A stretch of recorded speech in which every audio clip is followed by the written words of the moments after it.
जीवन में आने वाली प्रत्येक समस्या के साथ ही उसका समाधान भी होता है।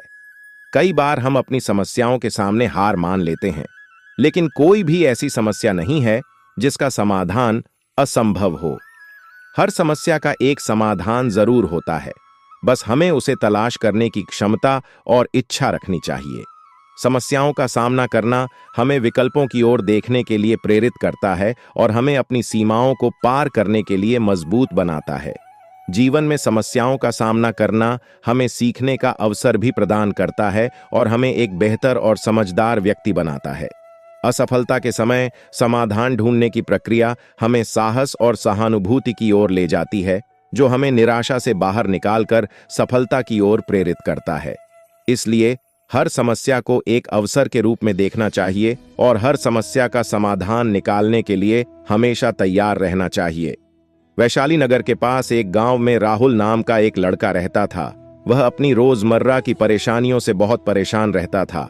उसे पिछले कई दिनों में चारों ओर से परेशानियों ने घेर रखा था। एक समस्या खत्म नहीं होती थी कि दूसरी समस्या शुरू हो जाती।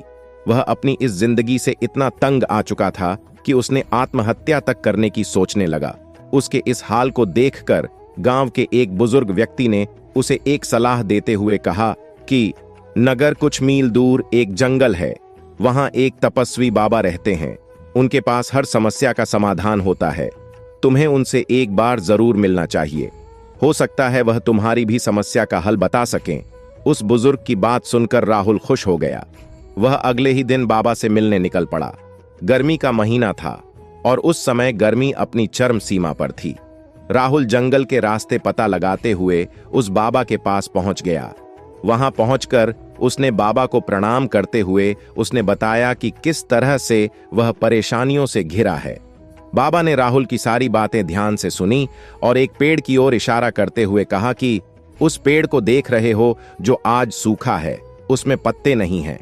चाह कर भी उसमें आज और कल में पत्ते लगना संभव नहीं। जब एक सही समय आएगा तो अपने आप हरियाली आ जाएगी। ऐसी ही ये जिंदगी की समस्याएं हैं जो आज या कल में खत्म नहीं होगी। सही वक्त आने पर इनका भी समाधान होगा। बस तुम अपना कार्य पूरी ईमानदारी के साथ करते रहो।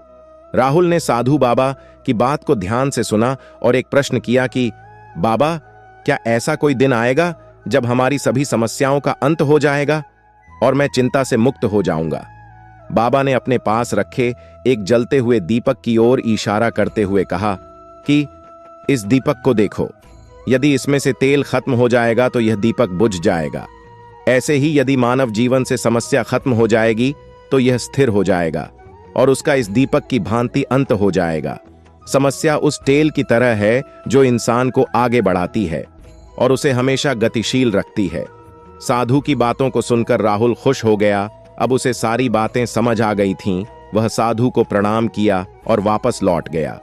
दोस्तों, हर समस्या का समाधान होता है। शायद एक नहीं अनेक समाधान होते हैं। समस्या यह है कि हम समस्याओं का सामना करने से ही कतराते हैं या फिर सामना करते हैं तो पूरे मन से नहीं करते। किसी भी काम को मनोयोग पूर्वक करने में समय लगता है, लेकिन हम अन्य बातों में इतना उलझे रहते हैं कि कभी भी समस्या को पूरा समय नहीं दे पाते। हम थोड़ा थोड़ा अपना समय देते हैं, इसलिए हमें प्रभावकारी समाधान नहीं मिल पाता। हम में से अधिकांश लोग अपने जीवन की बौद्धिक, सामाजिक या आध्यात्मिक समस्याओं को कभी पूरा समय नहीं देते। इसका असर यह होता है कि वे हमेशा बनी ही रहती हैं। समस्याएं कभी अपने आप खत्म नहीं होती, उन्हें हल करने में समय लगता है। समय की कमी का बहाना बनाकर हम समस्याओं की उपेक्षा करना चाहते हैं। यह उपेक्षा समस्याओं को दूर कर देती तो फिर चिंता की कोई बात ही नहीं, पर ऐसा होता नहीं। समस्या ज्यों की त्यों बनी रहती है और समय असमय हमें परेशान कर जाती है। जीवन की समस्याओं के समाधान का एक ही तरीका है कि उन्हें सुलझाया जाए। इसके लिए हमें पहले किसी भी समस्या के प्रति अपनी जिम्मेदारी स्वीकार करनी पड़ेगी। पर हम में से अधिकांश लोग अपनी समस्या से कतराना चाहते हैं।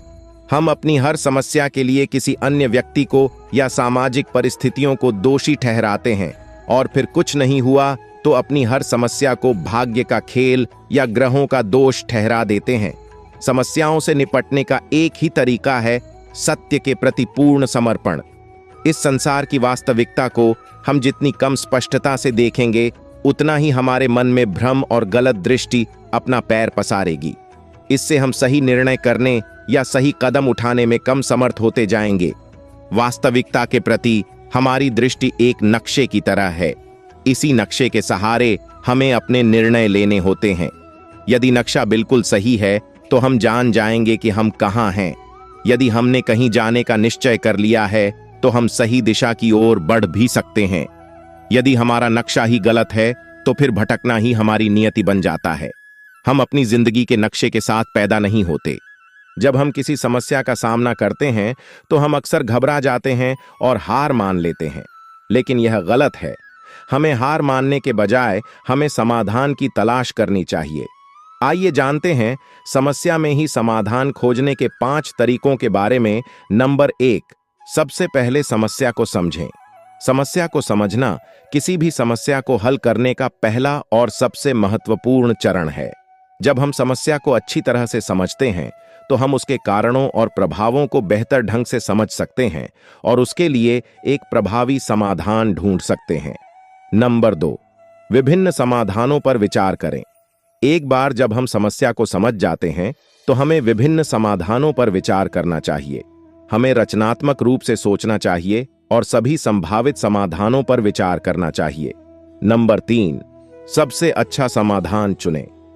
विभिन्न समाधानों पर विचार करने के बाद हमें सबसे अच्छा समाधान चुनना होगा। हमें यह सुनिश्चित करना होगा कि चुना गया समाधान व्यावहारिक और प्रभावी है। नंबर 4, समाधान को लागू करें। एक बार जब हम सबसे अच्छा समाधान चुन लेते हैं तो हमें इसे लागू करने की आवश्यकता होती है। हमें यह सुनिश्चित करना होगा कि समाधान को सही तरीके से लागू किया गया है। नंबर 5, परिणामों का मूल्यांकन करें। समाधान को लागू करने के बाद हमें परिणामों का मूल्यांकन करने की आवश्यकता होती है। हमें यह देखने की जरूरत है कि क्या समाधान ने समस्या को हल किया है। इस तरह से हम इन 5 तरीकों का उपयोग करके किसी भी समस्या का हल निकाल सकते हैं।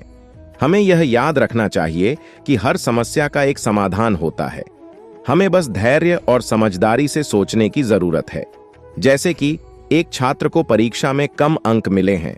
यहाँ छात्र को यह समझने की जरूरत है कि उसे कम अंक क्यों मिले। क्या उसने पर्याप्त तैयारी नहीं की थी? क्या वह परीक्षा के दौरान घबरा गया था? एक बार जब छात्र को समस्या का कारण पता चल जाता है तो वह समाधान ढूंढ सकता है और वह अधिक मेहनत से पढ़ाई कर सकता है और अच्छे अंक प्राप्त कर सकता है। इसी तरह और भी मोटिवेशनल वीडियो देखने के लिए चैनल को लाइक करें, शेयर करें और सब्सक्राइब करें और बेल आइकन को जरूर प्रेस करें ताकि नए वीडियो का नोटिफिकेशन आपको मिलता रहे। धन्यवाद।